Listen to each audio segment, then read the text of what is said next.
Somewhere over the rainbow, way up high, there's a land that I heard of once in a lullaby. Oh, somewhere over the rainbow, skies are blue, and the dreams that you dare to dream really do come true. Someday I'll wish upon a star and wake up where the clouds are far behind me,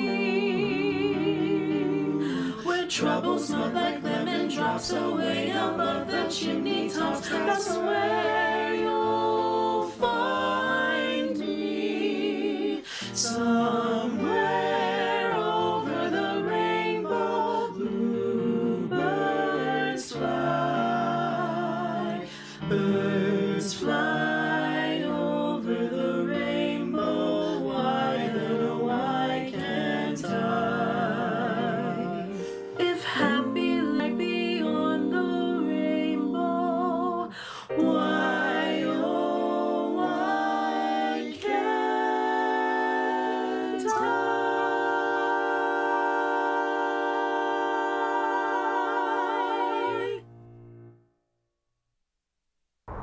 Hello, I'm Dr. Anissa Davis, Health Officer for the City of Long Beach, and I'd like to welcome you to the 2021 Long Beach State of the City. Before we begin tonight's program, it is important that we reflect on the moment. We are at the tail end of what has been a very trying time, not just in our city, but in cities all across the world. To the Long Beach residents who we have lost, we will remember you. I ask that all those watching tonight please join me in honoring those we have lost with a moment of silence. Thank you. Now we will begin with our Pledge of Allegiance. I pledge allegiance to the flag of the United States of America, and to the republic for which it stands, one nation, under God, Indivisible, with liberty and justice for all.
Good evening, everyone.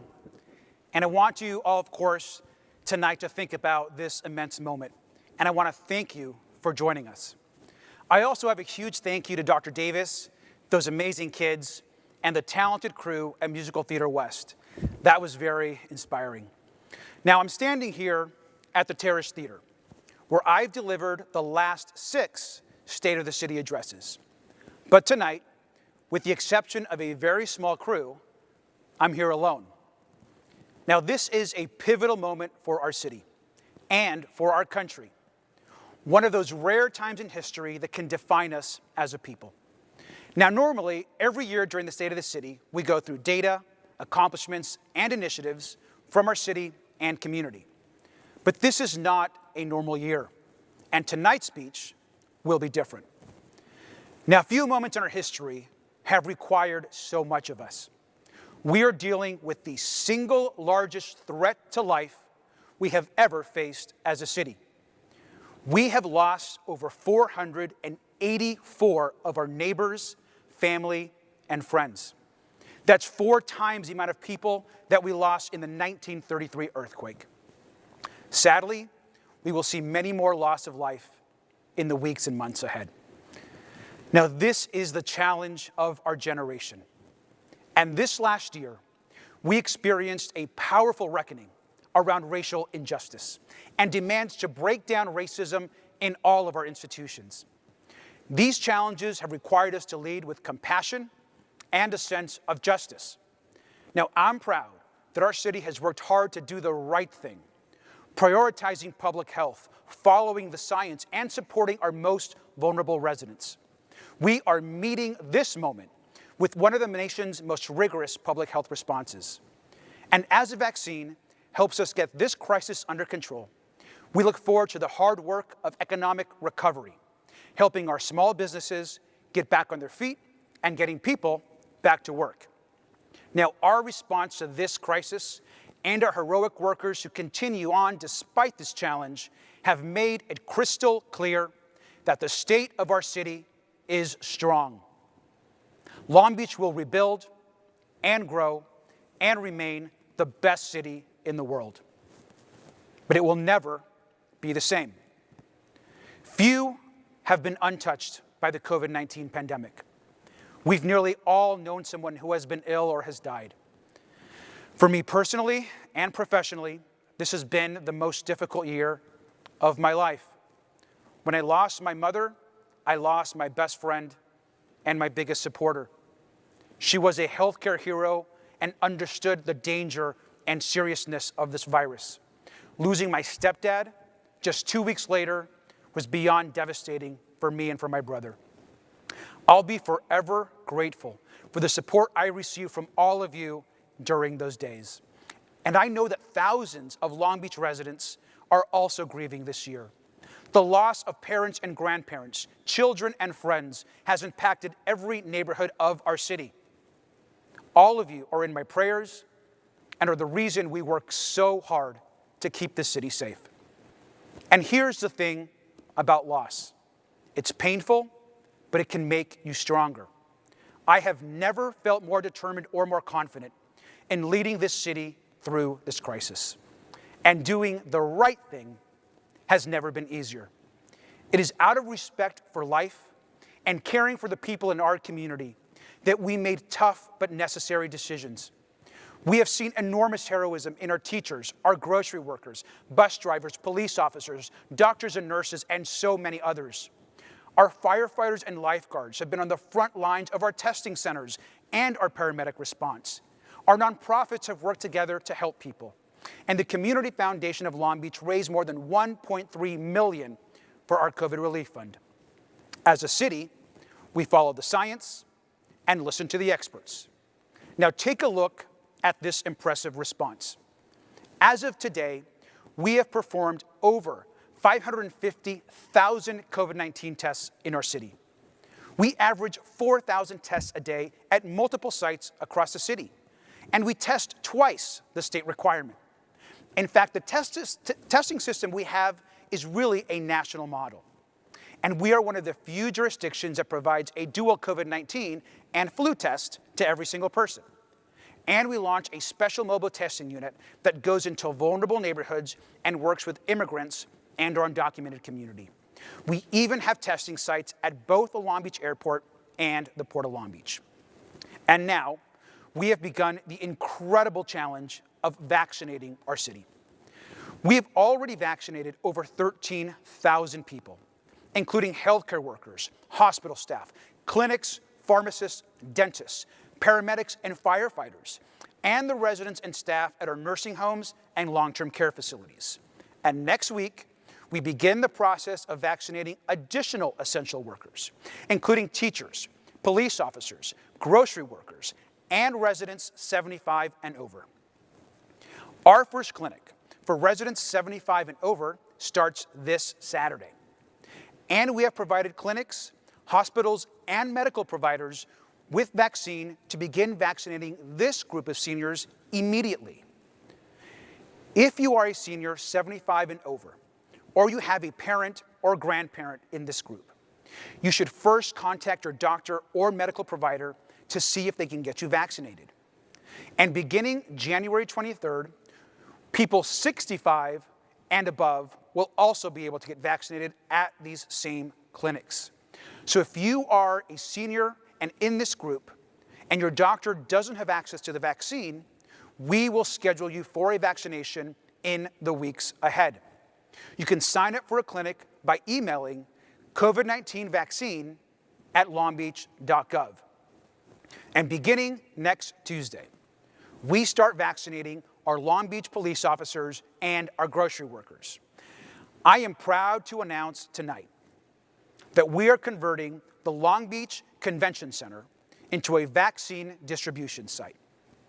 Now, the first workers who will be vaccinated at this site just next week will be our grocery and food distribution workers. If you are one of these workers, a hero, please contact your employer and sign up for an appointment. But we also know that there are small independent markets and food workers all across our city. If you are in this group and need access to the vaccine, please contact the Long Beach Health Department. And I'm also excited that we will begin vaccinating our teachers and staff at the Long Beach Unified School District starting the week of January the 25th. Now, we understand that this vaccination process is incredibly important, but we also know it's very complex. This is why our city is going to use technology to simplify it. Next week, we are going to launch VaxLB, a new online portal where you can enter your email and information. The city is then able to alert you when it's your turn to get vaccinated and send you regular updates about vaccination clinics. This will streamline our process and give folks peace of mind to know that they're in our vaccination system. Now, nothing like this has ever been done before, not here and not anywhere. An emergency mass inoculation at this scale is unprecedented. And while you are hearing and reading some real horror stories that are happening across the state and the country, that is not happening in Long Beach. Thank you for your patience and to our incredible team at the Long Beach Health Department. Now, we're on schedule to begin vaccinating the general public later this spring. And I promise you that we will vaccinate every single person in our city who wants a vaccine. This crisis has also called to attention major issues in our healthcare system. California has a shortage of hospital beds that has become an ongoing crisis during this pandemic. We have little to no capacity in our Long Beach hospitals right now. This is a serious crisis. And that's why I'm proud that Long Beach has reopened Community Hospital. Community Hospital is a local institution, and I'm incredibly grateful to our hospital partners, the Long Beach City Council, and the state for working so hard to get it open. And we will continue to work closely with Memorial Medical Center, St. Mary's, and College Hospital to ensure that there is always quality health care available in Long Beach for you. Now, I am grateful to these institutions and the amazing, amazing people who work there. And let me be clear tonight. Healthcare is a human right. No one should have to choose between putting their family at risk by going to work or staying home and losing their health care. We need a universal Medicare for all system in California and in the United States. This national and local health crisis has led us to an economic crisis. We are seeing unemployment rates not witnessed since the Great Depression. The decisions to close businesses in order to save lives has been heartbreaking and devastating to workers and small business owners. As we get this virus under control, our top priority must be economic relief and recovery. We must invest in local businesses, double down on infrastructure investment, and help workers out directly. Now, first, we must provide direct relief to small businesses across our city. Now, I have been working with the incoming Biden administration on a massive relief bill that would directly benefit cities like Long Beach. I am very optimistic that in the weeks ahead, Congress will adopt a federal COVID-19 recovery package that could include tens of millions directly for our city. Now, I've asked the City Council already to set aside at least $10 million for restaurants, gyms, and personal services, which could be increased. And I've asked the City Council to set aside tens of millions more to directly assist other small businesses across our city. Now, these grants can be used to pay back rent, restart operations, or hire back employees. And we need to continue to reinvest in critical industries that support our businesses, like tourism, investment in our convention center, transit options, and of course, trade at the Port of Long Beach. Second, we are going to double down on infrastructure. We know that a strong infrastructure program creates good-paying jobs and spurs economic development. Now, thanks to Measure A, which was approved by voters in 2016, we have launched the largest infrastructure program in a generation. We're fixing more roads, streets, sidewalks, public buildings, and water systems than ever before. Even in this difficult year, we fixed a lot of infrastructure. We rebuilt 86 miles of major and residential streets. We replaced 16 miles of sidewalks, installed 1.7 miles of new bikeways, and filled 30,000 potholes. And in March of last year, voters extended Measure A indefinitely, creating a historic opportunity to fix more and more streets in the years ahead. This next year, the City Council must make the creation of a new Measure A infrastructure plan a priority. Now, this infrastructure work continues at the Port of Long Beach, where we just opened our new international bridge and set records for cargo and traffic. Now, at the Long Beach Airport, we're building new modern facilities across the campus and expanding flights across the country. And as we speak, there are over 2,000 active construction sites in our city. But our biggest opportunity lies in a new infrastructure bill that will be introduced by the Biden administration. I am already working with the incoming White House to ensure that Long Beach is well positioned for investments across our city and at our port. And finally, but most importantly, we must invest directly into workers. Workers are struggling to pay rent, to put food on the table, and they need direct financial support. Now, I have long advocated for guaranteed income programs for American workers.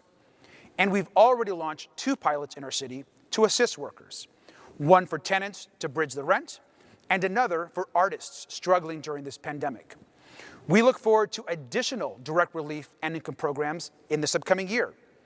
We're going to expand the tenant assistance program and launch a second guaranteed income pilot to assist low-income students at Long Beach City College and Cal State Long Beach. Now, we must also continue to support workers with fair wages and stronger benefits. Next week, the Long Beach City Council will adopt a Heroes Pay initiative to ensure that large supermarket chains are paying our hardworking grocers an additional $4 an hour during this health crisis. And we're extending our city project labor agreement that ensures good-paying jobs on infrastructure projects. This work, though, must continue, and wages should continue to rise as we support workers in our hotels, at the docks, our truck drivers, our nurses and healthcare workers, and in retail and services across the city. Unions built the Long Beach middle class, and they must be supported and encouraged to grow. And as we rebuild our economy, we must also confront the housing and homelessness crisis that has only grown worse due to COVID-19. Now, unemployment, healthcare costs, childcare expenses, and a stunning lack of action by the federal government have exacerbated our housing and homelessness crisis. We have more people living on our streets who need our help. We continue to build more affordable housing, but it's not enough. We need much more direct action during this pandemic. Now, to help, we opened our first municipal shelter and bridge housing campus and expanded shelter for people experiencing homelessness across the city. We've also secured 3 motel properties thanks to Governor Newsom's Project Home Key, and are being converted to safe transitional housing. And our city council just recently passed a new and really necessary inclusionary housing ordinance that will require every new development built in the city to include affordable units. To help folks stay in their homes, we've also adopted eviction moratoriums, stopped late fees and termination of Section 8 housing, and passed anti-tenant harassment laws. The City Council needs to continue this work to protect our community. And ahead of us, we are facing a devastating eviction crisis. That is why tonight, I am proposing a $15 million tenant assistance program. This new program will help renters get caught up on their rent and avert mass evictions across our city. This new program is being funded from the recently adopted COVID relief bill that cities across the country, including us, advocated for. This will be the single largest tenant assistance program we have ever launched in our city's history, and it's necessary. And this housing crisis is also directly linked to our climate crisis. The science is clear. The climate is changing, and human activity and fossil fuels are a major driver. Climate change is already dramatically altering life on Earth. Forced migrations, crop failures, fatal heat waves, and the spread of disease are all happening right now. In Long Beach, we're working both to reduce and to adapt. Our climate action plan was approved just last week by the City Council. This plan is one of the most rigorous and ambitious municipal climate plans in the country and will serve for our city as a blueprint to address the major impacts of climate change in Long Beach. Now, our climate action plan includes important goals and benchmarks, including decreasing our annual energy use and identifying funds to increase energy efficiency. And in addition, in my last budget, I proposed a major study on a transition away from oil and fossil fuels. We must end our dependence on oil and move away from funding key critical services with that revenue. Now, to help this effort, voters approved Measure US this last November. This measure increases the tax on local oil production and reinvests it back into the community. Thank you for strongly supporting this measure.